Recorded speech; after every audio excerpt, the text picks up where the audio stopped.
আমার নাম মোহাম্মদ মুজিবুর রহমান আকন্দ। মুজিবুর রহমান আকন্দ। জি। বাহ! বয়স কত এখন আপনার? আমার বয়স ৮৩ বছর। পাখা তৈরি হয় আপনার গ্রামে। এটা কবে থেকে শুরু হলো? কিভাবে শুরু হলো? আমি বলতে পারবো না। আমার পূর্বপুরুষরা করছে। আমার বাবা গল্প করছে যে ১০০ পাকা ৩০০ পাকাইয়া ওই হিলি সরকারি বিরামপুর ওই স্টেশনের দিকে হাঁটে। তো ওখানে বিক্রি করছে, মেলা হয়ে গেছে, মাল কেউ নেয় না। ৩০০ পাকা ৩ টাকা ১২ আনা বিক্রি করছে। সেই আমলে ব্রিটিশ পিরিয়ড। বিক্রি করে আবার ফের পায়ে হাঁটে আসছে। হাঁটে আসার পর পরে ২-১ দিন পরে কুরবানি। তো ৩ টাকা ৮ আনার একটা কুরবানি কিনেছি। তারও আগে হয়তো আমার দাদারা করতে পারে। আমার বাবারা করছে। আমার বাবারা করে দেখছি। আমার দাদারা করতে পারে। তো করিস দাদারা তো করছে। পূর্বপুরুষ না কোথায় আমরা শিখলাম কোত্থেকে? আমরা তো আমার চাচা বা বাবার কাছ থেকে তো শিখছি। আপনার এলাকায় কি পরিমাণ মানুষ এই পেশার সাথে যুক্ত?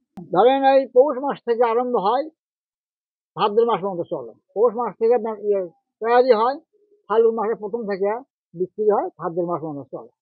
এটা হলো একটা পেশা। আর ধান টান আবার ইলেকট্রিক আছে।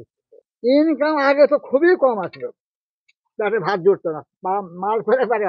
আমার আপনার এমার্জেন্সির সময় ৭১-এ ১২ টাকা সহ পাকা, একটা পাকার দাম ২ আনা আমি বিক্রি করি।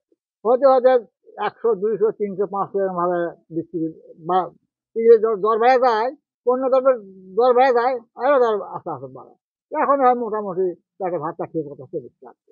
আপনি কত সাল থেকে শুরু করেছেন? আমি 58 লেখাপড়া শিখেছি ক্লাস 9 থেকে। তারপর থেকে শয়তানি শয়তানি করতে করতে এই কাজে নিয়োজিত হয়েছি 58 থেকে? 58 থেকে। এখন দিনে আপনি কি পরিমাণে এই পাখা তৈরি করেন? দিনের কথা বলতে পারবো না। আচ্ছা, এই যে সপ্তাহে? একটা কন্ট্রাক্ট হলো, সপ্তাহ না, একটা কন্ট্রাক্ট হলো, ৪০ টাকা নেবে। এই যে একজন কন্ট্রাক্ট, এই লোক যে লোকটা গেল, এই লোকটা চাচি একটু, একটু পরে করেন। বসেন। এক লোকটা কন্ট্রাক্ট দিয়েছে বাংলা ২৫ তারিখে, আর ১৪ তারিখ, ১১ দিন। এই ১১ দিনে ৬০০ থেকে ৭০০ মানুষ তৈরি করেন। তারপরে দিয়ে দিন রেট হচ্ছে, এটা আগে বিক্রি করেছি, ১ মাস আগে টাকা দিয়ে গেছে ১৮ টাকা দাম, এখন ২০ টাকা দাম।